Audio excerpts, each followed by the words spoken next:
and that is by Summer saying that TSN has jumped the shark. But we'll get into that later. We're not going to finish that discussion. Yeah. So inside joke. No, not that inside. Anyway, yeah. No, but I don't believe that's true at all. I don't think TSN has jumped the shark at all. I think that the fine people at TSN know what they're doing, and have done a great job. Continually do a great job at TSN. No, and they're nice. The nicest people in the world, honestly. Like Mackenzie and Drager. Hold on. Hear this again. Somebody left the player. Time out. Someone left us running. My bad. We're gonna hear it again. There, gone. Phew. Heavens. All right, let me just bring up our chat room here because I feel like we've been ignoring them. Hi, chat room. I am back to. I'm back. Yeah, I'm back for a day here. But I'm not sure. We're not sure what we're gonna do yet tomorrow and the next day, just because my family has basically did a plea to me last night after being away for a bunch of days here to go to the shore with them because the kids get off and the kids don't start camp till next week and they all want to just do something. So. And this could be the calm before the storm. Yeah, I think Thursday and Friday is a good day to do it because next week's going to be insane. Yeah, so I don't think it's going to be just Thursday and Friday when we're or even after. Oh, no. I think it's going to be all next week leading up to the draft. I think there's going to be a number of trades. I think Chicago is probably going to start doing their moves. I mean, somebody I was listening to earlier said Chicago has a history. Stan Bowman has a history of being preemptive with his moves, and if they'll have the parade. And I don't know if it's today or tomorrow. It's tomorrow. Okay, so they'll have the parade, and then probably, say over the weekend he maybe even at that point they make the move on Sharp. They maybe trade Bickle. They do something. They start the ball rolling. And there's ladies and gentlemen, Russ Cohen. Hey guys, how are you? Sorry, I got jammed with something last minute, and I heard it ring. It actually was inviting me, so I don't want you to think it wasn't. Good. I just want to make sure that my computer didn't decide not to invite you for nefarious purposes that I don't understand. No, we're good. I think we're good. Excellent. So yeah, so we're just talking a little bit about the in the pre here. I think things are going to pick up over the weekend and leading into the draft. I think that we might be safe. Next 2 days, my family Russ has begged me to go to the shore, so we might be heading to the beach for just a little brief vacation before I head away again, because I usually don't go away to the draft. So this year I'm going away to the draft, and they were all kind of ticked at that. So, which is no big deal, but I'm looking forward to it. I'm really looking forward to going to Miami and Oh, me too. Plantation, yep. Sunrise, and the rest. Yeah, I may get a chance to see this thing that I've heard about. It's bright. It's in the sky. I think it's called the sun. Yeah, you'll be able to lose that white glow you have. Yes. No, I'll wear long sleeve shirts and a hat. Make sure you prepare your eyes for the outside. It's bright out there. Yeah, I heard in Fort Lauderdale you can crack an egg and fry it on the top of the car. You shouldn't, though. It's really bad for you. I always tell people, like, Buffalo, if you think Buffalo's bad, Plattsburgh is the worst. I spent like a weekend there, and you never see the sun. And I have friends that went to school there, and you never see the sun. It's a rare day. And people always get mad at me, oh, stop bashing Plattsburgh. But I'm telling you, it's the truth. No, well, this isn't Plattsburgh, but the east portion of Lake Ontario, like Fort Drum, that area, Watertown, yeah. That area gets more snow than Buffalo does. So that's really, Buffalo shouldn't get the reputation of being, snow town. It should be that area because they get tons more than we do. Yeah, but back in the day when General Hospital had this thing, I know I'm hitting General Hospital, it's okay. Nice. Back in the day, they had this thing, and it was called the Ice Princess. This was back in the 80s when they were showing the tremendous ice storms and the buses and everything. They were showing Buffalo. That's what they were showing, just so you know. So I'm not going to say gold standard. I actually watched General Hospital because my mom watched it, Russ. So I remember Frisco and Felicia and all those. All right, that's good. At least you admit it. Other people bash me for it, but at least you admit it.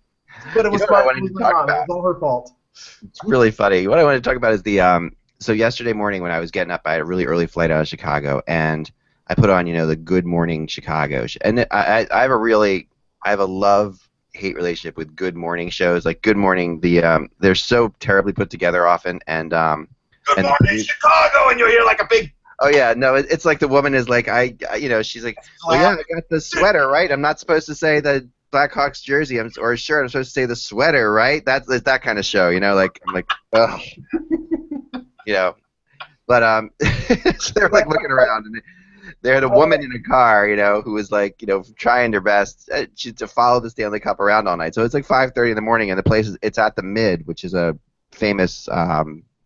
I was trying to find out if it was a strip club. I'm like, because that really would have been awesome, but it's not. I think it's more of like a club, just a dance club, but it's close to it's like just below a strip club. Right. It's a really good, because there are people wandering out of there that like, she's like, so and she's talking, and she's like, we're waiting for the cup. Oh, here comes someone, and it's like a woman in a slinky black dress who looked like, she should not have seen the light of day in this dress, Right. She's like, oh, people are still wandering out from their evening wear, I guess, last night, and I'm watching this whole thing. It's just hilarious. And the people are, any minute the cup's going to come out, and out come like 3 of the scouts and a certain former assistant general manager that you and I know, Russ, that spent a lot of time in Philly, comes walking out of the Mid. Comes walking out of the Mid, and he's like, oh, these must be some coaches. I'm like, oh yeah, there's some coaches, all right. And then so then it was so bad. It's like they just kept. So finally, they it's the kind of thing. It's like, well, we don't have a ton of time to talk to anybody. Oh, we do have time. No, we should. Yes. Okay. All right. Well, and they say, oh, we don't have any time to talk to the fans. Okay, we're going back to. So then, just as they finally leave this like 10 minutes of ridiculousness, they like break in. They're like, wait, we just missed the cup. Just came by. We got it on film though. This is what it looks like. And they see this guy carrying the cup into the back of a black truck, and it's like, so we're gonna get in the car and follow it. So she gets in the car and she's driving around and she's following this black truck. I'm thinking to myself, this is just. First of all, it's pretty cool that the Cup does this after the game. I'm sure someone. I'm thinking to myself, logistical person that I am, someone has to organize this like trip. They're heading to a. I don't think it's organized. You don't think it's organized? Someone just says, "Oh, we're gonna go here." Yeah, because like after the Rangers won the Cup, there was a time at like I want to say 1 o'clock in the morning, 2 o'clock in the morning, where the actor Tim Robbins got into a cab and he literally just said, "Take me to the Stanley Cup." Drove him around until he found the Stanley Cup. Wow, that's so cool. I mean there was definitely that going on, and so they said, well, we got a tip that they're heading to a restaurant in I don't know, Napierville or something, someplace out in the suburbs of Chicago. And where the Stanley Cup was, it was probably at Scores. It was probably at one of those places, right, Russ? I don't think Scores existed in '94, but yeah, it was somewhere like that, I'm sure. Yeah, so it's funny. I mean, so the whole thing is like, it's just the party goes on into the next day. Of course, the players all stay up and just to keep going because it's all it's that kind of thing. You got the Stanley Cup. Players on the floats, they look like hell. Oh yeah, and they've been through hell. I mean, they've been through absolute hell, and because they haven't slept probably since they won it. I'm waiting for the pictures. The comparative pictures. If you remember, Brad Marchand and Tyler Sagan at a Connecticut casino. I'm waiting for like pictures of Patrick Kane and probably Brent Seabrook. You know what the best one? I'll honestly say since the social media age, when Pittsburgh won, and you just saw chairs and everything in Mario Lemieux's pool, and the cup was just sort of in the pool. I think it was at the bottom of the pool, right, Ek? Yeah, it fell at the bottom of the pool. That was the best picture, and that was Malkin's picture, right? Yep. Wasn't that where the cup was damaged? That was when the cup was damaged. That's the famous story of Phil Bork repairing it in his garage and etching his name into the inside of it, where he also saw J.J. Daigneault's name etched. So it had broken before, and someone had etched their name into it. But people had put names on it before and gotten it taken off because they didn't deserve it. Like Peter Pocklington put his father's name on the cup, and when they got the cup back at the Hall of Fame, they're like, no, he had nothing to do with the team. They took his name off. They took his name off the cup. That's hilarious. Yes. I mean, it's hard because there are a lot of it's pretty hard to prove that someone doesn't have anything to do with the team. Like teams are usually, because there are some people on the cup that you always are like secretaries and things like that you just don't expect. Yeah, like the good trivia question is, who is on the cup and whose mother is also on the Stanley Cup? Right. What's the answer to the trivia question? John Graham. Really? Yeah, because John Graham's mother worked for, like, I think the Avalanche in their front office in some position, and then John Graham's name is on it for Carolina. So, and his mom scored an important overtime goal in Game 6 of the conference final. Right. Right. So then they go. The next thing you see in this like Good Morning show, they're like, they're like, we'll be back with the rape trial or whatever. We're going to continue on, moving on to this, and it was terrible. It's just awful transitions because these Good Morning shows, and we have we have a picture of the hat that was worn. It's like holding the hat up like this, and see the camera. Oh, it's here. No, it's here, right? And it's like this. These things are just horribly run. Russ, I didn't see the name of the newspaper, but you posted something with it had Chicago Bears instead of Chicago Blackhawks. It's the Korean Times. A friend of mine lives in North Korea, and he's an English teacher, Stephen Feigenbaum, and he's not a Jew. I know it sounds Jewish. He's not a Jew. I just want to point that out. But he did have that, and he was the first guy to have it because he lives there. And so he shared that, and I was like, wow, that's awesome. And if you think about it, for Bears fans, that's the last championship they're ever going to have. So right, yeah, that's it. Yeah, you shouldn't take that. I know. So then the next scene is a girl talking in front of a bus, and she's like, well, I'm standing here in front of Wrigley Field where they have behind me, congratulations, Blackhawks, Stanley Cup champions 2015. So as soon as this bus moves, you'll be able to see that. And she's standing there and she's talking, and they're waiting for this bus to pull away, and then this guy comes by and is like, yeah, the bus is broken down. It's not going anywhere. So instead of just moving, and so they go, well, we should go back to you. Instead of just walking 3 feet behind the bus to take a picture of this, it was just awesome. I mean, really awesome. So hats off to, I think it was Bill Pritchard on the phone and just do an interview with him because he'd be with the Cup.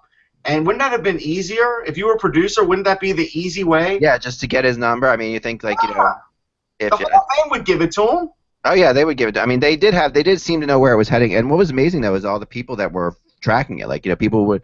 So there was this one group of girls who were in the mid, the club, because they heard the Cup was coming there.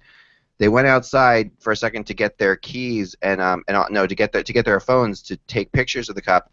And as they went around the corner to get the Cup arrived, pulled in, they drove in, and then they locked them out. So they were all upset. They're like, we got locked out. We've been in the mid for 3 hours, and then we got locked. There's a GPS tracker in the Stanley Cup, I'm sure. The NSA is probably following it. There probably is a chip in the Stanley Cup. I would bet there is. There should be an app so we can follow it. That would be awesome. Why doesn't the Hockey Hall of Fame do that? I know Craig Campbell. I know Phil. Make an app so we could all track it. I think with a little chip inside, yeah. It's the same app as Santa Claus on Christmas Eve. Yeah, the NORAD, yeah. That would be fun because, I mean, I guess it's hard to, although the problem is it would give us directions to many players' homes because. Yeah. Well, I guess that's, so I don't know, you find a way to sort of. Turn it off and on. There's a way of turning it off and on. It doesn't have to be Google Earth, I mean, it doesn't have to be that. Yeah, I mean, but they definitely were. It's funny, and it's funny. What's also funny is how the Cup looks dirty at this point. Like, you see the pictures of it at the, yesterday at Wrigley Field. I've got pictures of that. They're really pretty good. Let me bring that up real fast. I wonder how Mark Fischel feels because he shines up the NBA trophy now, and they show that off, and I know that's his job, and I'm sure he's very proud of it. But in comparison, it just stinks. Yeah. I mean, and it's not the NBA. Come on, all other trophies, all of them. All the professional trophies are odd. I mean, the football, the Vince Lombardi trophy is horrible. When Indianapolis won, they had it in a supermarket. To me, it doesn't get any lower than having it at Costco or Kroger and come down and see and get your picture taken with the Lombardi trophy. Come on. Major League Baseball's trophy has all these little flags coming out of it. You're gonna probably poke your eye out if you put it near your head. Yeah. And the NBA trophy, is it the Larry O'Brien trophy, I believe? Yes. It sort of looks like the NFL, like the Lombardi trophy in a way with a basketball. Canadians like to drink, and they came up with a trophy that they can drink out of. It was art and it was functional, and that's why it's the greatest trophy in the world. You're right. Here's Chemo lifting it at Sluggers, which is a place. I mean, you can see because the Cup really does, it really does shine on the ice with all the lights. It's really, but even when you get close to it, you realize the one thing that's cool when you get really close to the Stanley Cup is that you do get a sense of how old it is. Yes. It feels a lot older than it looks on TV, or even here. Even with this picture with Chemo, you can sort of see that a little bit. That it's an old trophy. I mean, it's been around for a while. Although, what's the oldest ring on there now? See, I don't even know that. Well, the funny thing is, we talked about that earlier this year. That after in 2 years, I guess another ring's going to come off, and that ring is going to take Gordie Howe's name off the Stanley Cup. Oh, they got to do something about that. I know, isn't that there should be a Legends ring on the Stanley Cup? I think there should be a ring that you never touch those. The Rocket Richards, the Gretzkys, the Gordies. Like if you're in the Hall of Fame, there should be a ring for people who've won the Stanley Cup in the Hall of Fame. Just that, like that. No, that's too many. But I'm willing to put a ring where the Immortals need to stay there. Just think of this, Russ. Probably the next ring that comes off, there will be no Toronto Maple Leafs on it because if Gordie Howe, I think won his last Stanley Cup in '55. I think it does take the Leafs off the cup too. Yeah. Yeah, I don't think Detroit won in the '60s because the '60s. No, it wouldn't take it. No, I think they won in what 67. I think right? they won in '55 was the last Stanley Cup they won until they won with Yzerman in the 90s. The Leafs are 67. That would still be on it. There. Yeah, but the next so one ring after this one. I mean, the one that's coming off right now probably takes off the Rocket Richard Canadians from 56 60. That's so Yeah, I mean, taking Gordie Howe's name off the cup, that is tough. Yeah, that's kind of rough. Yeah, but John Cordical will still be on it then. Yeah. Yeah. The funny thing about the 67 Leafs one, you could find my buddy Pete Stemkowski. If you track him down, you could take a picture with the ring. It looks like a pinky ring.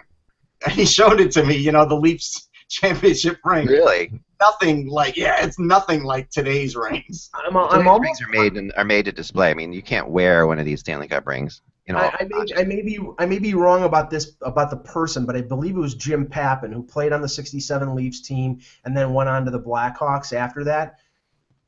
I think it was him. He lost his ring at a beach. And I think you're right. Yes. And then the years and years later, one of those people with the metal detector found the ring and sent it and gave it back to him. Wow. Which is bizarre. So let's start the show. If we kind of start the show. It's 23 minutes in. I know. Hello, Hockey World. It's June 17th, 2015. I'm Michael Agello. I'm Russ Cohen from Sportsology. And I'm Eklund, and you've been watching and will continue to watch the HockeyBuzzcast on HockeyBuzz.com, which is the podcast that comes to you every Monday through Friday, usually around 1 o'clock. Although the next 2 days we're not quite sure yet. We're going to figure out what we're going to do. But then after that, we will be getting back to 1 o'clock with the possible exception of next week at the draft, when we might get completely off. So, but beyond that, one-ish. Definitely being around 1. Because we will get into a regular schedule again after all this traveling is finished. So the first thing I wanted to bring up today, beyond what we already talked about, which was fun in and of itself, is that Jaromir Jagr. I don't know if you saw this, guys, but Jaromir Jagr has put out there that the Stanley Cup is coming to Florida at the end of next season. That he says the Florida Panthers are the next winner of the Stanley Cup. I want to say that Jagr has made a promise here and a guarantee. Like we all love to talk about guarantees, and a gutsy one at that.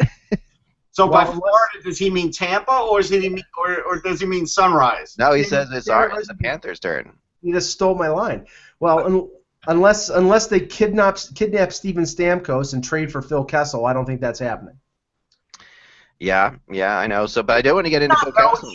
Does he not know the pressure he's now putting on Roberto Luongo again? Well, it's Florida. I mean, really, how much pressure is he really putting on him? That beat writer down there will probably mention it a couple times after that. I mean, it's not like saying this in Pittsburgh or Boston for sure, but it is. Well, you know what? I will say this: it's a good thing because it's better than what LeBron James said last night, where his team just ran out of talent. I guess Jagr doesn't feel like his team ran out of talent, so that's good. I thought the two funniest things were his team ran out of talent, and I don't know whether I would rather lose in the final or miss the playoffs. Come on, you can't say that. You can't. You cannot say that. Of course not. I mean, it's like but running out of talent, that's an all-timer. That's a good one. I mean, that's because what does the seventh guy feel like? He's trying his hardest. He may not be great, but he's he's in the finals. He's trying his hardest. Like I think that's where hockey players sort of get it. And they know that even the most fringe player in the organization gets to lift that cup because you know what?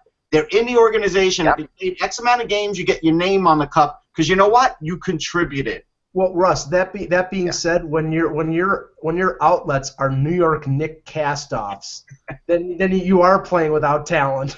Yeah, Richard, Amon Shumpert. Oh yeah. Well, the thing is, you're right. I mean, hockey players would never, I mean, in a million years, say something like this. I mean, it would just be absurd. But what it really does too, to play people like me who hate basketball with a passion. I haven't watched a single game in probably 4 or 5 years.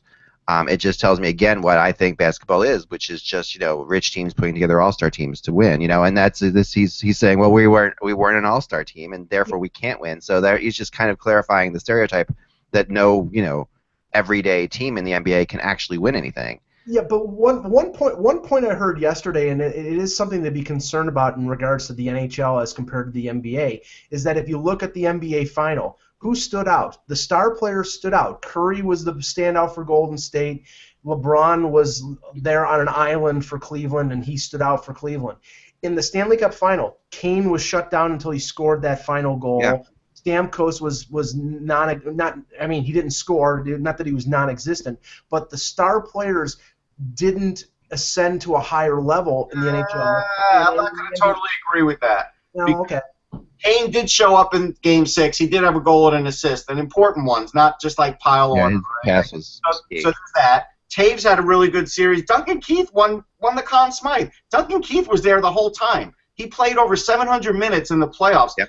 I just think, again, the NBA gets the luxury because there's so few guys that you get to have this much bigger spotlight. I think that's what it's really all about. Again, other than if you're a Wayne Gretzky or a Sidney Crosby that just happens to get all this media attention, hockey really is a team game, and it is hard to dominate it. Which is why ESPN, which my whole theory on ESPN has always been that ESPN covers players and not sports or teams. Mm-hmm. They cover players, which is why the NBA and ESPN are such a great fit, and why the NHL and ESPN aren't. Because they're that makes sense for even the spelling bee. Right? Yes, it does. I agree.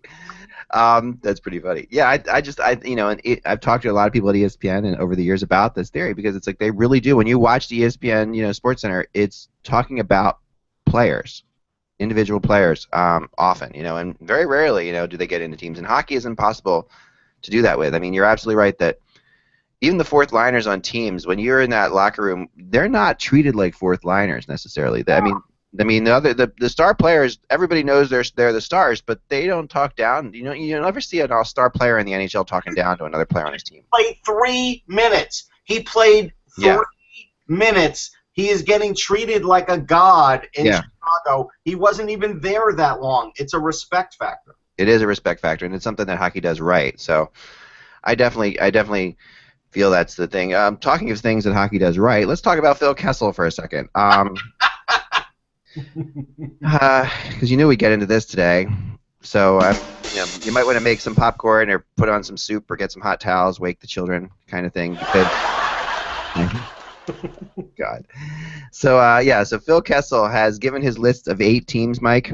Well, no, okay. Let's clarify this. Please do. Bob McKenzie reported a couple days ago that his limited no trade list. This is the list of 8 teams that he submitted. I got a great theory on this list. Go ahead, continue. Submitted last year. Now he has to submit a new list at the beginning of each season, so he would. Nothing says we love you. Like, where's your annual list? Right, and if you, you can see the secretary calling, Phil. We need your new updated list. Thank you. To do this. Phil feels great about that, right? This is embarrassing, but we don't want him asking for, right? We just need to know where we could trade you to, possibly. Yeah, no. The thing is that on this list are teams that in no way could ever trade for Phil Kessel. Right. And that's Phil Kessel's little like, Right, exactly. Yeah, they're not. The Boston Bruins, I seriously doubt are going to trade back for Phil Kessel. Chicago doesn't have room. LA doesn't have room. I mean, there are a couple teams that might be possibilities. There's been some rumors about them in Montreal, and I don't think, honestly, years and years ago, the Leafs and the Canadiens would never make a trade with each other. It's got to happen so Phil can score an overtime goal and knock the Leafs out of the playoffs. Well, whatever. For the Canadiens. I mean, that has to happen. I'm sorry. But you could do the Nash-Kessel swap. That's a possibility. Right. I mean, Minnesota's on that list, so I mean that's a possibility. Another team with absolutely no cap space whatsoever. Well, I mean, you would assume that, I mean, based on, the rumors about Mikko Koivu, that maybe a Koivu would be involved in that because he would clear almost $7 million. Well, they're moving Koivu to try to get somebody, but I think it's more to get Rick Nash than it is anything else. But the point is with this is that, yes, that limited no trade in that 8-team window is basically put on that list teams that they would never be able to trade you to make it almost a full no trade, and it gives him the power that if they try to trade him to a Florida or a Nashville, that he can say no. He doesn't include those teams.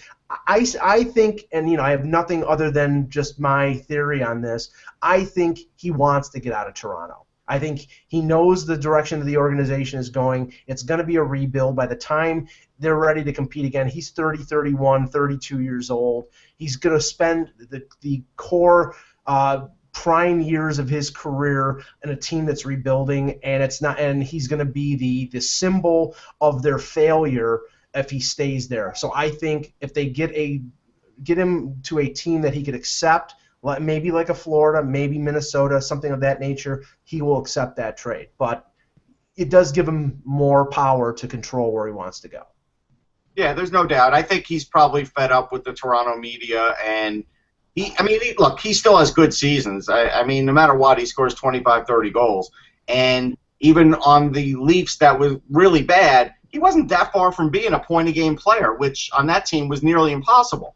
So he's going to have value. I think at some point, though, even though this is his list, and even if he updates this list by the trading deadline, if he's still in Toronto, he'll enlarge the circle. He will. Yeah, I honestly do not think that when the Leafs go to training camp in the middle of September, that Phil Kessel will be there. I don't think that, but if they can't come to a deal, he'll certainly be dealt at the deadline. Yeah, I don't know. I think that the window to move him is in the next month when teams have flexibility in the salary cap, maybe during the summer. Well, here's the thing about the summer right now. With the cap situation unknown, GMs are not going to be wheeling and dealing like they have before because we don't even know if it's going up $2 million. But there's a willingness there on the part of the Leafs if they can get assets, if they can get young, future assets, draft picks, prospects, they will take back salary. They will spend money like they did in the Nathan Horton situation. I think they're prepared in a deal for Kessel if they can get first-round picks, if they can get prospects to take an Alex Semin or to take a Stephen Weiss from Detroit. I think they would be willing. That's a good point. So when they do a team picture, is Nathan Horton in the team picture? That's interesting. Is Mark Savard in the team pictures for Boston? I don't know, but it makes you wonder. It's like these poor guys, these cap casualty guys. I mean, shouldn't they be in the team picture? I think that's fair. Well, they certainly are taking up space on the team roster, right? I mean, they're taking up, and they're taking up cap space. But yeah, it's crazy. I mean, I agree with you. It's just this big loophole that no one wants to talk about. Right. It's just completely ignored. I mean, they're not going to call him up and bring him in and put him in a jersey or anything like that. So no, but it's a big loophole. That's a big crazy loophole. I mean, because Chris Pronger wasn't in the Flyers team jersey for the last X amount of years, but he's still on the books. Still on the books, right? So he's still taking up a lot of space, a lot of money. And he's actually working for the NHL, which is even weirder. So he's going to be on the Philadelphia active roster, and he's going to be a member of the Hall of Fame pretty soon? Yeah, perhaps, I mean, that's something I really do think there needs to be a rule. Like, there needs to be a league-wide doctor, like a league-appointed doctor who sees these guys in these over 30 contracts when they can't play anymore. And, because I understand why they put it in there. It's to keep teams from signing these big contracts and players retiring early or whatever, and, the cap space. But if there's a league-appointed doctor, who you would hope that would be trustworthy, who could examine these guys and say, there's just no way in hell this guy can ever play again, that player should be excused from all that, I think. I mean, it's just ridiculous. But then the Players Association is going to be mad at you because then the player's not going to get paid anymore. Well, if you get hurt, if you go out with injury, don't you get insurance that takes over, I think? I mean, or that money. In most cases, unless the team or the player doesn't have that. Right. Or you could still even pay the guy, but I mean, the whole cap thing should just disappear. Something should go away. I mean, the idea of why this is in there is for so you can't circumvent the cap. And that was the whole scenario with the Nathan Horton situation, because Columbus couldn't get insurance on him because of I think it was a shoulder injury.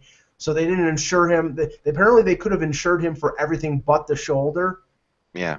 And then the back injury came up, and then they were on the hook for I think $26 million or $23 million. In markets like that, they can't. That's a big deal. Like that insurance probably costs more than some players they have on their team right now. Yeah. Right. But see, that's the advantage. I grant everything that you and Russ said in terms of maybe they won't be able to trade Kessel because of that contract. But I think with the willingness of the Leafs. They showed it with Horton. They showed it with the trades that they made at the deadline to spend money to get out of their current situation. If they need to take back $5 million of Stephen Weiss for the next 3 years to move Dion Phaneuf, or if they need to take Alex Semin to move Phil Kessel, I'm just using those as examples, they'll do it because it's a bottomless pit of money, and it would just hasten the rebuild even further if they can get rid of those guys and bring back assets that they can dig themselves out and become a team in the next few years.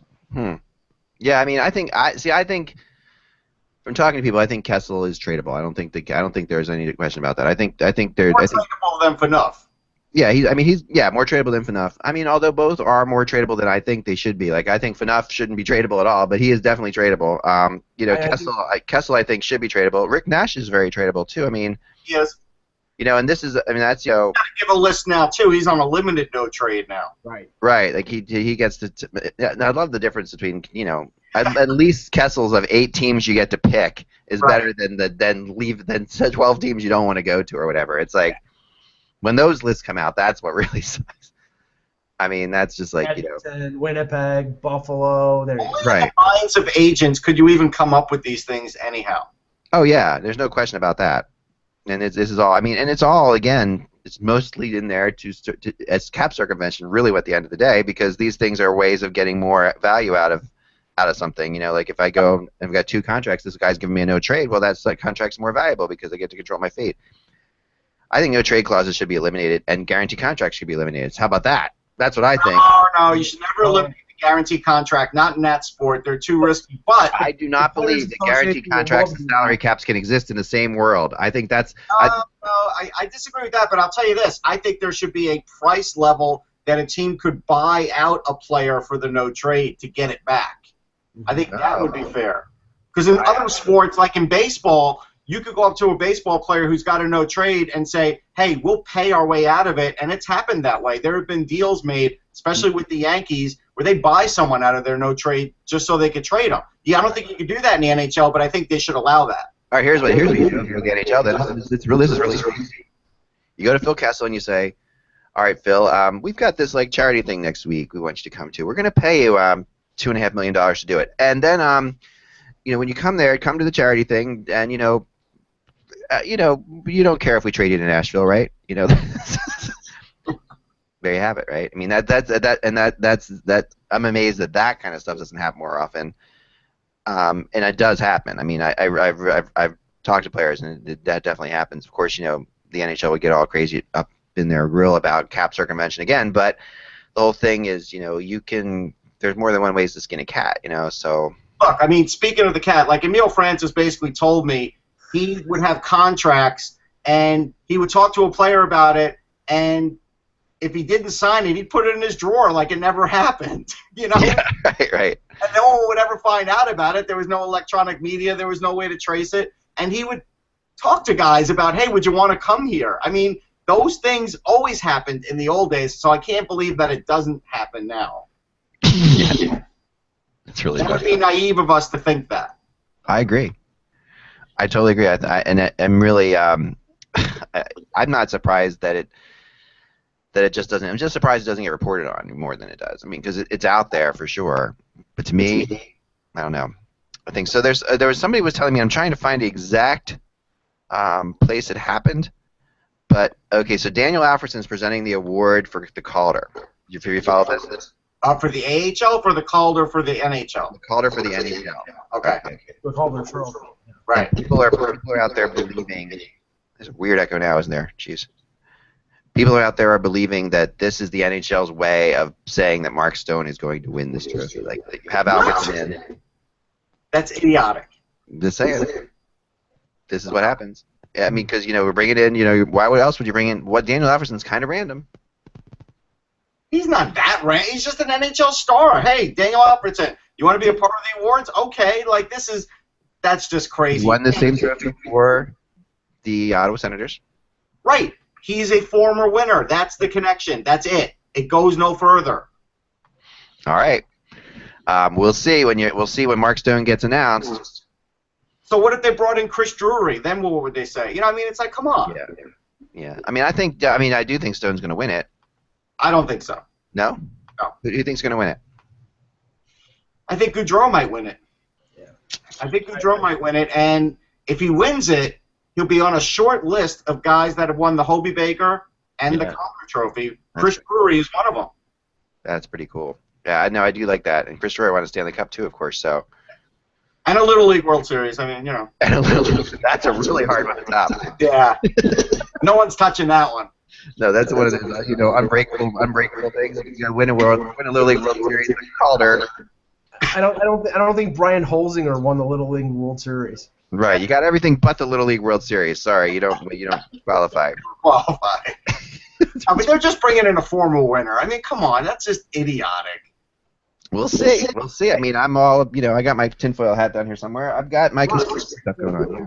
We're in the silly season now. I know. Right now, the big thing is Jonathan Bernier's girlfriend posts a picture on Instagram of their 10-month-old son wearing a like a little onesie with a hockey jersey on it that says 10 months. Last month it had a Leaf emblem on it. This month it doesn't. So all of a sudden everybody's thinking Jonathan Bernier's gonna be traded. Nice. Wow. That's awesome. It's almost like the little kid knows. That is awesome. I think that's amazing.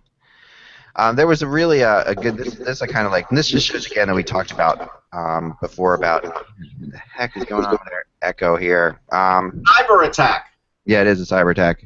We're definitely being attacked by St. Louis Cardinals attacking our Buzzcast. The ghost of the Phil Kessel's trade clause is coming after us. No, but what do you think about that? Just for a quick 10 seconds, the Cardinals hacking into the Astros database. That's something where. Yeah. And look, I mean, there's a lot of jokes going around like no one would do that with the Phillies database. But the point is, it's to gain scouting intel. That's what it's for. Oh, this is really bad. I mean, it's up there with Deflategate and all the other bad things over the years. Guys, here's the funny thing. Like, we talk about sports like it's not the real world because like someone like A-Rod could walk away and not have a problem where his cousin's sitting in jail, right, for the basically the same offense and dealing with the same drugs. But now we're dealing with a cyber crime, a federal crime. Like, this is, you cannot hack somebody's email or anything. Even if you know the password, you can't do it. And if you do it and you get caught, that is a federal offense. But that's baseball, so now, like, what's going to happen? It won't be it'll just be a firing? Yeah, I think you underestimate the want of other teams to hack into the Phillies database because they definitely want to get Ryan Howard's cholesterol level. No, but I think you're right about this because it sort of goes along with something I was talking to somebody about at the finals. How's that for a random thing? But no, I was talking to somebody about the fact that technology has come to the point where I was showing people my 360-degree camera that I was shooting with. It was really cool, and I did some stuff with that on Twitter. You might have seen, and it was really awesome. And I remember being at the Olympics in Vancouver and talking about Twitter at the time, and people were just starting to get onto Twitter. And there was this whole thing with sports people with technology because I've dealt with it like many times. Like, how many times have I told the story? Of Brian Bergling having saying, "What the bleep is on your face?" when I was wearing Google glasses. There's this whole thing of these sports people, and that pretty much sums up sports and technology to a lot of people.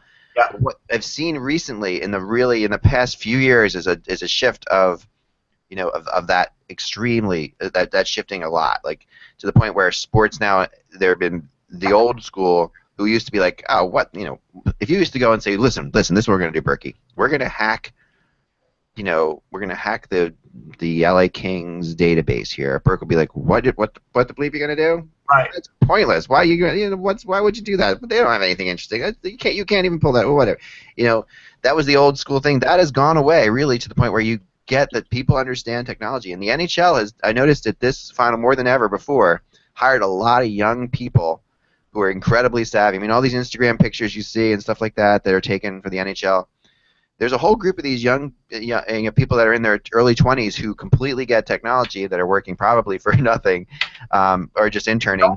I mean, the last cup that I was at and the last few events, aren't you pretty much assigned your own IP address? Like technically when you're signing in, like, and they approve you, I think they actually know your IP address. Yeah, you are, and that is a big thing, and that that was really the case in Vancouver too. You literally had one. Like you couldn't have more than one item connected to the internet. You couldn't even pay for more than one item. So if your phone, you had to pick your phone or your laptop because you couldn't go either way. So yeah, I mean it is interesting that this kind of stuff. I mean they should really. It's very similar to the Patriots listening to the headset thing to me. Yeah. This whole thing it's very very much like that, and it is a shame because.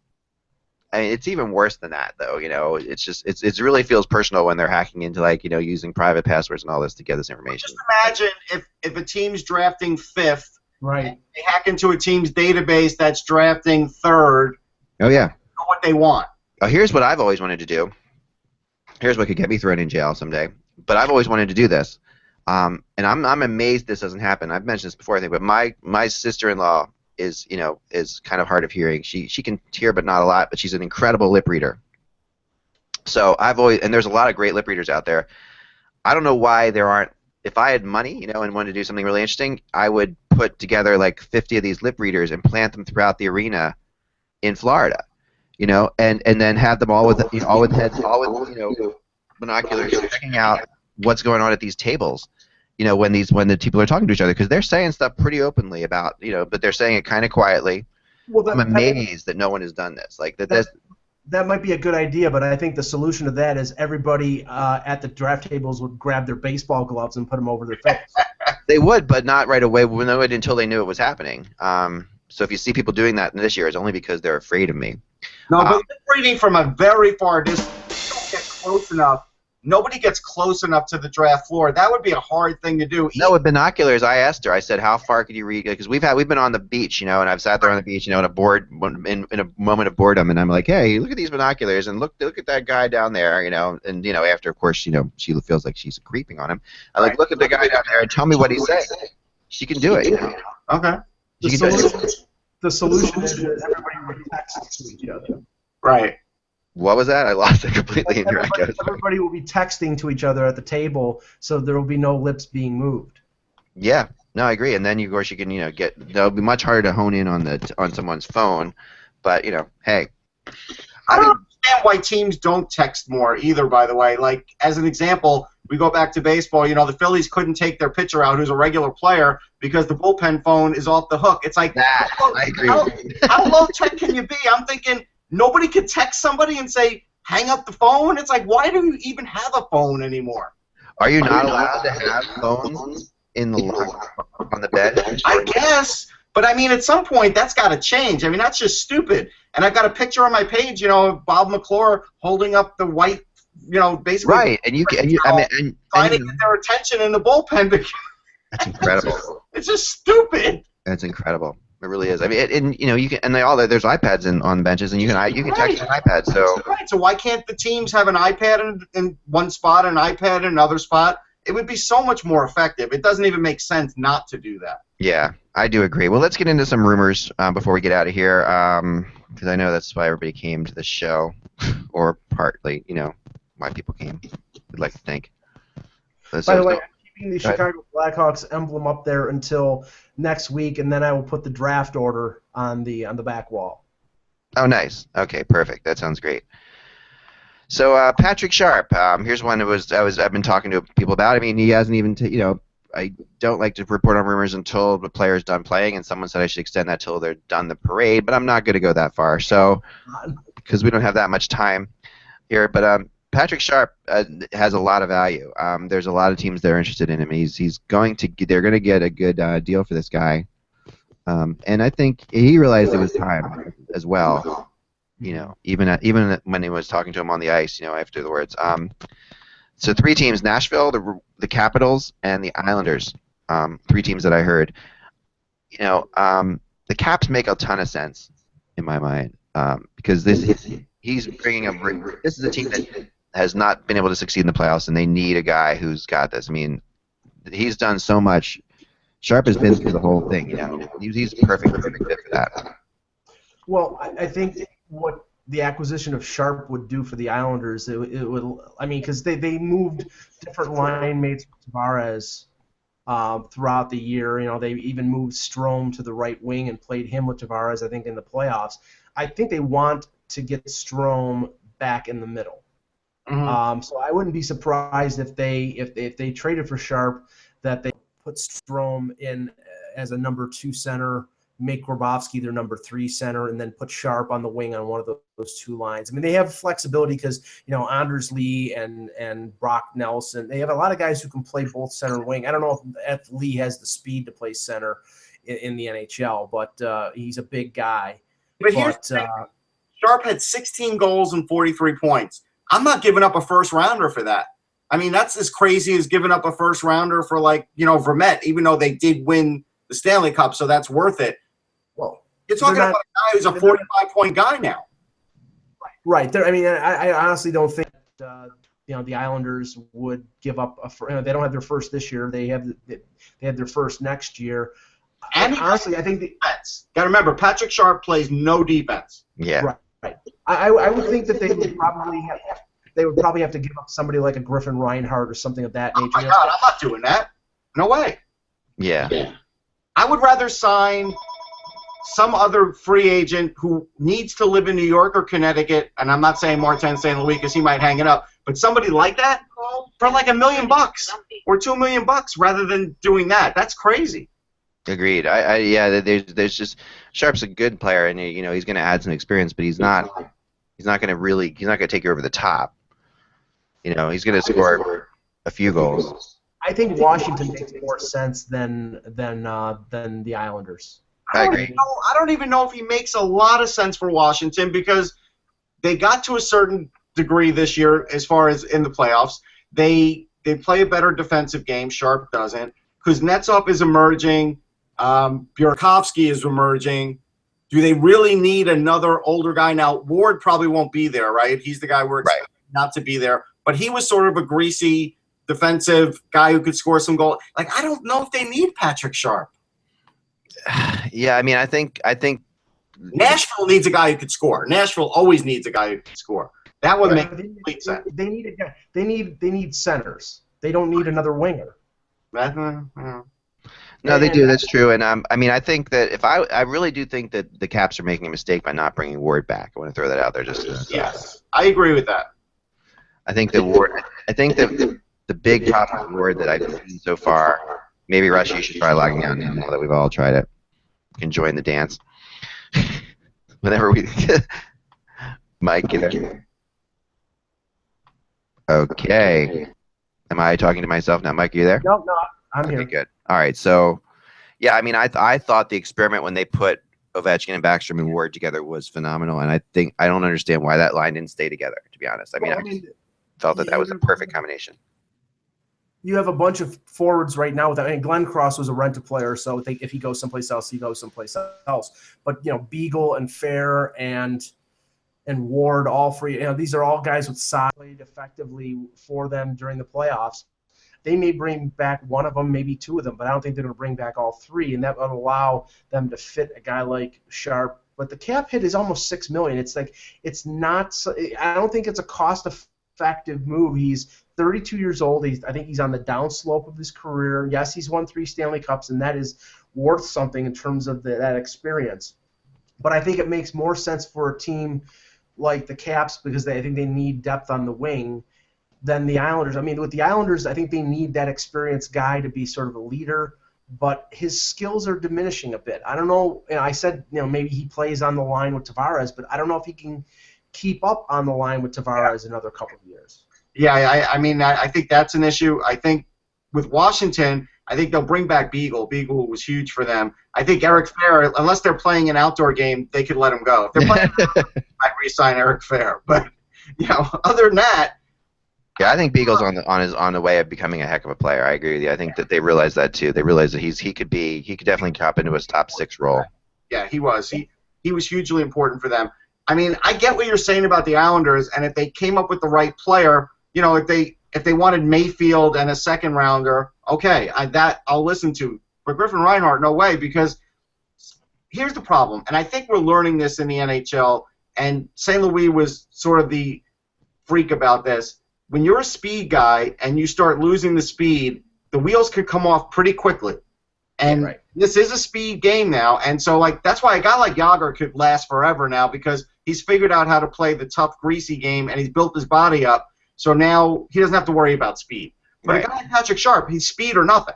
I mean, that's really what you're talking about. And when that really diminishes, then so does his value. Yeah, that's a great point. I mean, the speed has diminished a lot, but also, there are people I've talked to in Chicago that argue that Patrick Sharp really kind of fell into Quenneville's doghouse to a degree and played, didn't play as much as he could have, didn't play in the right positions, and that Sharp could still put up good numbers if he's given more of a role. Yes. Look, I think there's a lot of players in the NHL. If you give them a crazy amount of ice time, they'll put up more numbers. But there is that, and I don't even think there's an analytic for this, but there should be an analytic for cost per ice time, because you put a guy on a team that's maybe not a playoff contention team, and let's say you put Sharp in that team, he probably does get 60 points. But if you put him on a team that it matters where the PK is important and the fourth line is important, and then no, he's not going to get a ton of ice time. Well, I mean, the one thing you also have to consider here is that Stan Bowman and Garth Snow have made trades before, and usually those lines of communication, once they're set up, they tend to go, like the Rangers in Arizona. You can always depend on one Rangers Arizona deal every year, and they made the Letty deal last year, and that was because of cap constraints. That's true, and it really can't be understated. There are definitely general managers who like to work with other general managers because they trust them, because they know they're not going to get screwed. They know that they're not going to get slipped a player because you don't know an entire, like Babcock kept saying, which he was right about. He doesn't really know what he has, even though you played against the team. You don't really know what you have. Right. You're there. But there are some GMs that are very honest about it, Maloney being one of them, who really will, and people know, Maloney out in Phoenix or Arizona or wherever they play this year, is one of those guys. And I do agree. I think that's that does play into it. And you do have to look sometimes, for a long time, Philly and Tampa had that line that were going back and forth, I mean, here's an example. Looking at Sharp, regardless of whether he was in a doghouse or not, he had 8 even strength goals. 8. Yeah. I know. No, and then for $6 million. That's a potent power play in Chicago, right? So if he gets to a less potent power play, is he going to be the accelerator of the power play, or is he going to get less goals? But like we said, I don't know what his actual money is that he's paying in his contract right now, because that plays into this as well. Because some teams, who want the cap hit, like Arizona, we were talking about before, and I think it's the first time I've ever called them properly by their name, is a team that actually needs, they're $20 million under the cap floor or something like that. Right, Mike, you were saying, what, 16? 16 million. And Sharp, $5.5 million next year, $5 million the last year, and the cap hits 5.9. So it's a very minuscule difference. It's not that big of a drop off for them. Yeah. So I mean, that doesn't really help them very much. Right. Whereas I was mentioning just a theory about Vinny Lecavalier. The last 2 years of his deal, the cap hits $4.5 million, but the amount out of pocket is $3 million the last 2 years of the deal. So I mean, that might be a contract that teams that are looking just to get to the cap floor are interested in taking on, because it's paying less money out of pocket.